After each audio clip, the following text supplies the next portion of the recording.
We have a guest on the channel today, guys.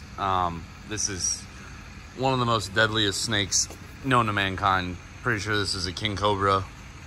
And unfortunately, it decided to make our shop home, and it's gonna die.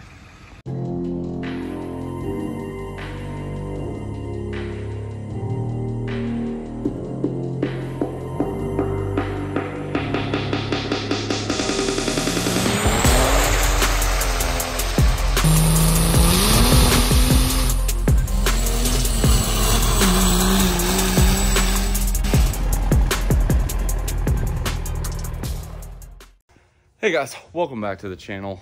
We are getting ready for King of the Street. That event is November 3rd, 4th, 5th, first weekend of November, Del Mar, Delaware. Again, we've talked about it a few times. Hopefully I see you out there. There's still time to register if you want. I do know the registration fee went up, but you still can. That is what this video is geared towards. We're just kind of going over some things you guys saw in the intro clip.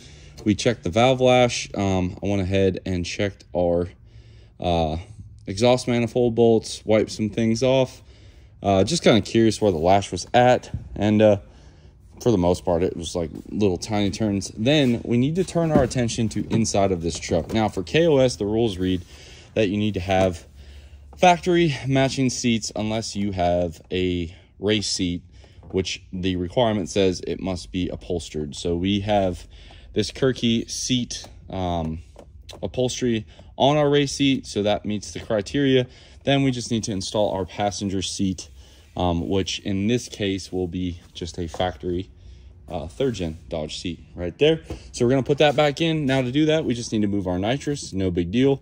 We're going to move our nitrous from there to up this way a little bit closer, make sure our lines fit, a couple other small things. We're also going to just go over all of our safety gear. So for King of the Street, a few things. A lot of it's normal NHRA stuff. So this truck has a 850 cage in it. It is certified. If you don't have an 850 cage and you have I believe it's a 6-point roll bar, that will basically be this back hoop, down bars, the harness bar, obviously your B pillar that goes down, and then on a roll bar you are able to have in a diesel truck. That's just all this is for. You're able to have a removable door bar or a solid door bar. Now, for us, we have an 850 cage.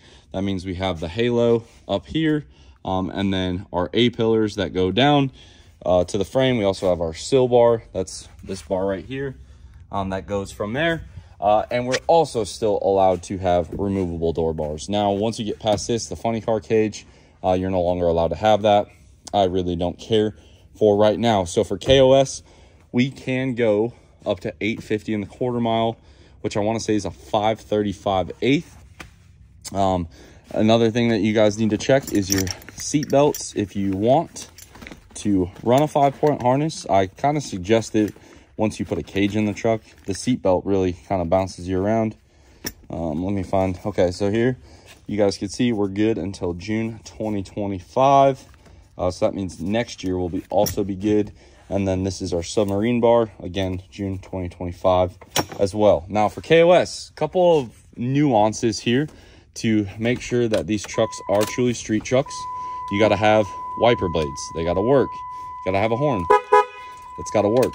Now, the other things that KOS requires you to have is headlights and taillights. Obviously, you guys have seen us drive this truck at night. We have headlights, turn signals, fog lights, and then in the rear here, again, as you guys have seen numerous times, we are street legal. We have taillights, we have third brake light, we have a tag light. Our truck is now switched over to Virginia plates. It was just kind of easier at this point. So we are registered. You also have to have insurance. We have that as well. Moving on, for the sled pull, you need to have a pull kill. That's what this does. For drag racing, it needs to be a push off. Again, we just flip it around and it becomes a push off. So for right now, it's set up for pull in, just the way it is. And then moving down here for KOS, we do have our adjustable shocks. Again, you can have a 4-link. It just has to be factory frame. So For like David's truck that's got the 4-link instead of leaf springs, again, his truck is legal because as you guys can see here, there's our frame rail that goes all the way back. For sled pulling, it needs to be a Reese style pulling hitch. And what that means is it just has to have that 2.5 inch receiver. We have the Big Hitch Products roll pan hitch back here. Again, meets the rules. And then this is our sled stops. We are able to lock out the rear. So we'll have our lockouts and our down bars just like normal. So our UCC and KOS sled pull setups are identical. The only difference is at UCC, I kind of screwed myself because I couldn't weigh the front down. KOS is 9,000 pounds, UCC is 8,000 pounds. So that is a huge difference because that 1,000 pounds is only up front. Now, moving on for our KOS safety, we also need to have our drive shaft loops and U-joint shields. Now, we've gotten pretty creative over the years. Let me reset this so we get a flashlight. We've gotten pretty creative over the years. Now, this is a piece of 10-inch, like Schedule 40, I think, pipe that we cut in half, welded 2 tabs, welded a little gusset on the frame rail. Let me see if it'll focus a little better for you guys. And it's picking up a ton of that light. Hold on, this new iPhone, it's only so good. There we go. So you guys can see we welded tabs, bolted it on, and that satisfies our U-joint shield, so nothing can come flying out of there. Now moving forward, we have our drive shaft hoop, which is welded to our frame. And then because this U-joint on the front is completely shielded by the frame rail, you actually do not need a scatter shield for that U-joint. Moving forward, we have our air dog, which again, shout out to those guys. They keep us fueled and filtered. Big thank you to CJ, Mason, Jacob, a bunch of the other guys there. And then up here, what we have done, again, the front double cardan does not need to have a shield because it is behind the frame rail. Up here, what we did was we took the Fire Punk front drive shaft loop, okay? And then we simply welded 6-inch tubing into it. So on the top and the bottom, and that basically creates a U-joint shield. As you can see, we are fully shielded. It's removable, very easy to do for your DIY sort of project. And again, most of this truck was built back in 21, the first time we tried it with this truck. So it does make it a little easier. Now, safety up here, because we have the superior fuel system of common rail injection, we're not too worried about a guillotine. These trucks really do just kind of shut off. Now, can they diesel run away? I'm sure, yes, they can. But in our case, all we need is that electronic shutoff, which you guys saw back there. It will kill the power to the truck. Now, I do not need a master on-off switch because I have kept my battery in the factory location. So that part doesn't apply to us. Over here on the turbo side, you guys know I'm a big one about safety. So we do have our cross bolts, one there, and then if you look, you guys can see that weld right there, and then there's another one underneath for our hot pipe. So our hot pipe and our hood stack both have cross bolts in it. On the front side here, we will run a turbo guard or air filter to control the compressor wheel. Again, it's not meant to completely contain it, but it will slow it down.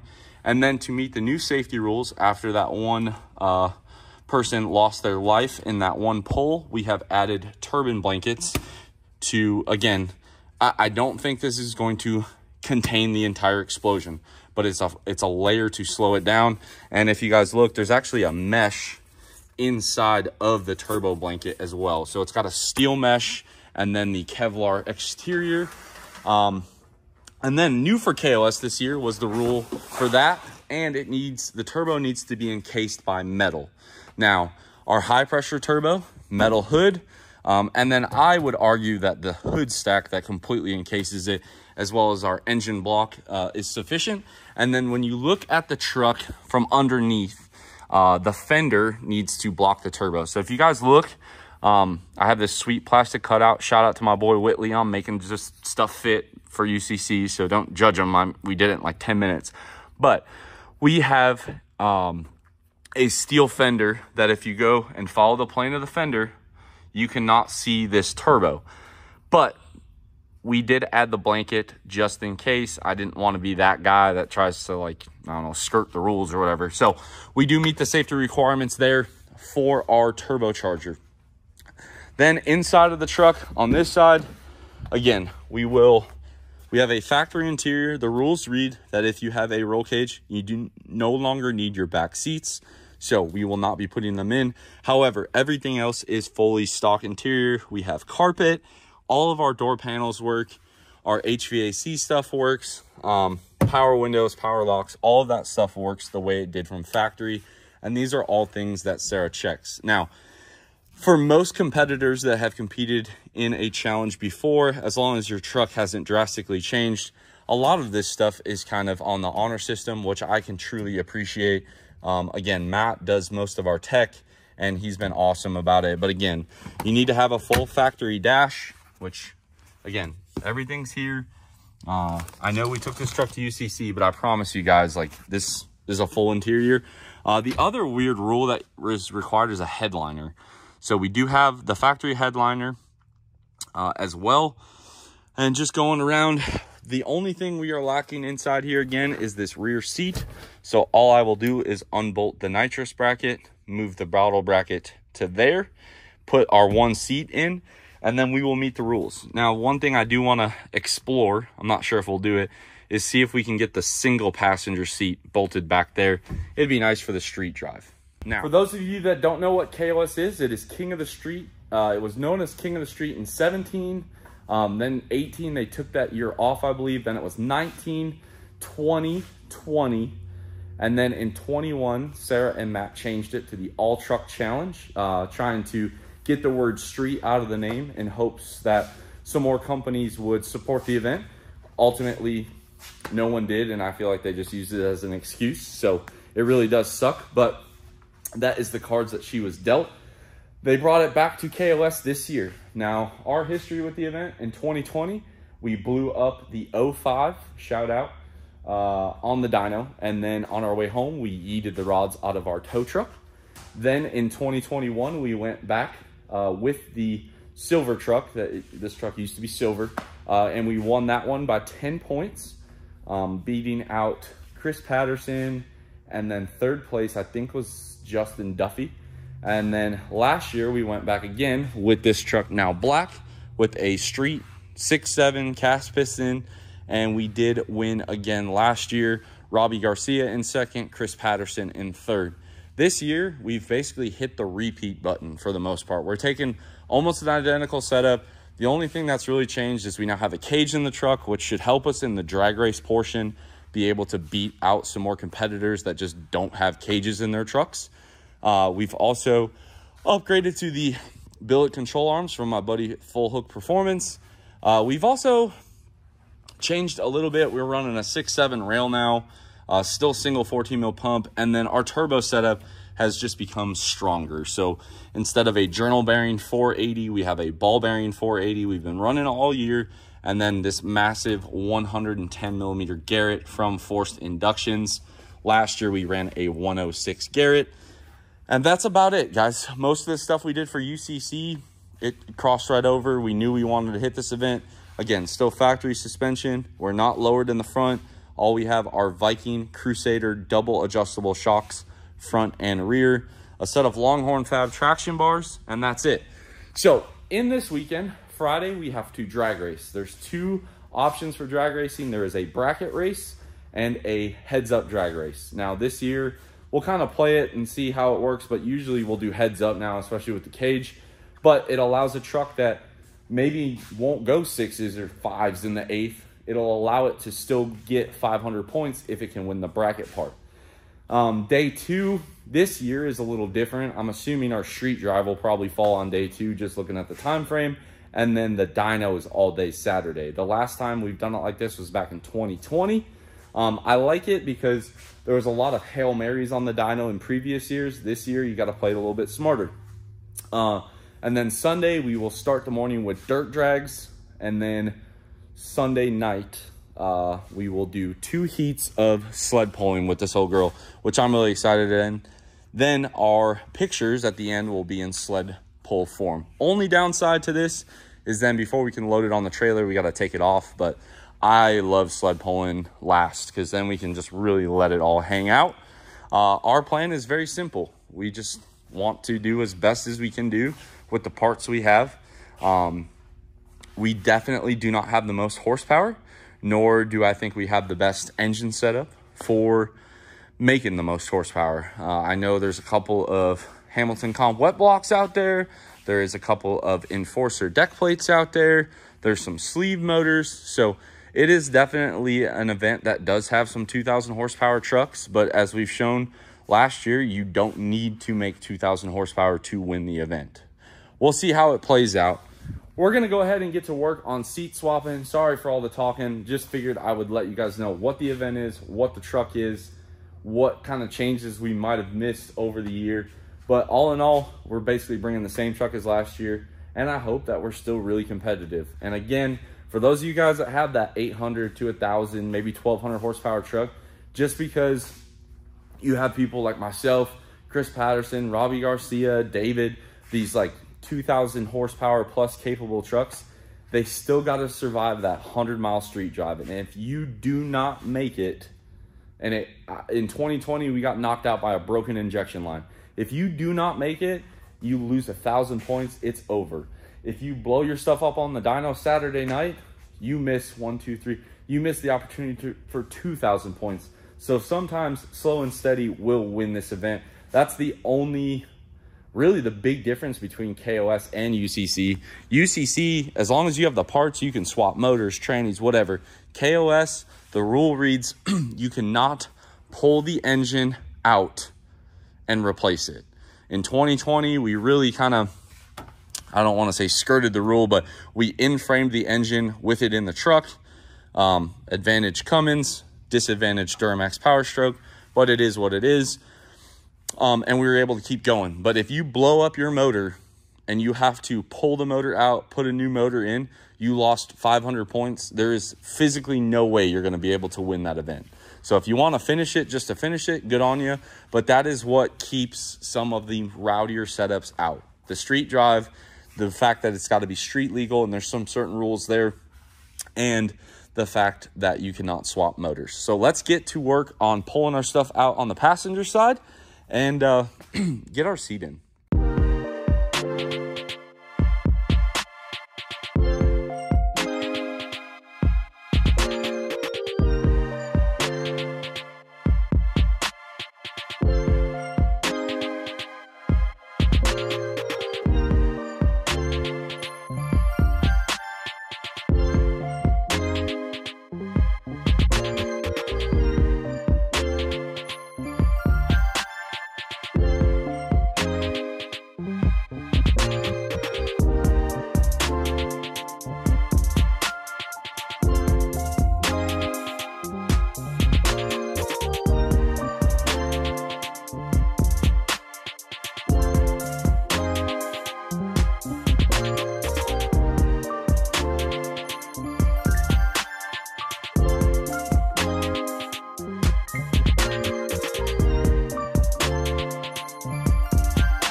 Okay, so if you couldn't tell by the video, I was really going back and forth here. I really like that setup.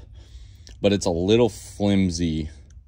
So I think what we'll do is I'm going to probably make like a bracket and just tip the bottles back so they kind of rest on the floor. But I am a huge fan. I think this looks sick. Like, you open the door and there's just nitrous everywhere. So anyway, that's what I'm gonna work on. Kind of hard to get you guys in here while I'm working in a tight space, but driver's or passenger seat does fit. And I was like, oh damn, like I don't, like the jump seat's gone. I don't have any power. But then I remembered I had actually moved it all the way back. So I could fit comfortably in that seat, and I can also fit comfortably in this seat. So it is a win. I'm going to go ahead and get some stuff done off camera. Nice part too is our 2 nitrous lines for these bottles have about 5 feet coiled up under the truck. So we'll just extend them out, and I'll show you guys what we come up with later. But we're almost ready for KOS, guys. I know it seems weird, but we did the transmission refresh earlier in the week, like I showed you in the video. Motor's fresh. Just double checked a few things. Everything looks good, and all of our safety equipment's on. The only thing that is not on currently, engine diaper and transmission blanket. We will put those on Wednesday before we leave. I just want to make sure as I drive it we don't have any oil or transmission leaks before we put that on, and then you can't really see them. Last thing I want to do is have that problem. So that's it. I'm gonna get to work. Finished product alert. Got these suckers bolted in. They ain't going anywhere. We got our passenger seat, all of our lines re-ran. I got all the junk loaded back in the back. We got all the shavings vacuumed up. It mounts to the 2 seats here. These are our bottle heaters. Had to move those there. And then I used a piece of 2x2 steel. And then there's one bolt that goes through the bottom of the nitrous bracket, through the 2x2, through the floor to the bottom. So this gives us a lot more stability. I almost gave up and put them back there, but I was like, you know what?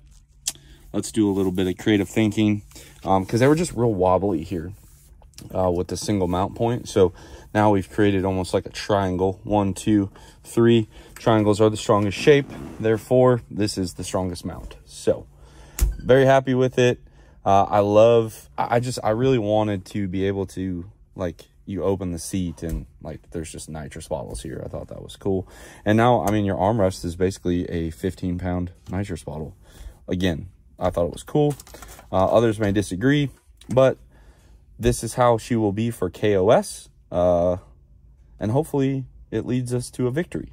Now, in closing, guys, we have gone over all of the driveline components: drive shafts, axle shaft U-joints, ring and pinions, transfer case. We've gone through all of that.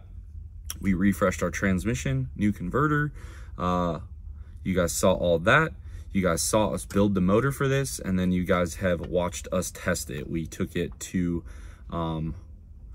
Wagler diesel finals for ODSS. We did some drag strip passes there, got a good tune-up.